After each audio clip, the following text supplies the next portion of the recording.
কিন্তু চায়নাতে কিনতে অনেক কম দামে কিনা যায় এবং তাদের প্রত্যেকটা জিনিসেই কিন্তু সরকার ভর্তুকি দিয়ে থাকে। এখন আপনাদেরকে দেখাবো এই গ্রামের যে চাষাবাদের কি কোনো ব্যবস্থা আছে কিনা।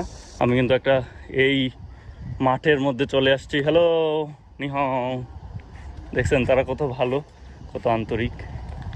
এই যে দেখুন এইখানে কিন্তু তাদের সবজি চাষ করা আছে। একটা বাড়ির সামন থেকে দেখায় আপনাদেরকে বাড়িটা কেমন হয়। যে সবগুলো কিন্তু প্যাটার্ন এক।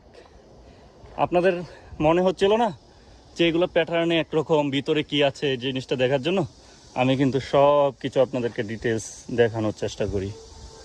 এই মহিলা দেখেন, এখানে যারা আছে সবারই কিন্তু অনেক বয়স বেশি। এই যে আরেক মহিলা বের হয়েছে, ওই মহিলাগুলোকে দূর থেকে আপনি দেখলে মনে করবেন যে অল্প বয়স, কিন্তু কাছে গিয়ে দেখবেন যে এক একজনের 60, 70, 80 বছর বয়স। প্রেমে পড়া যাবে না দূর থেকে দেখে।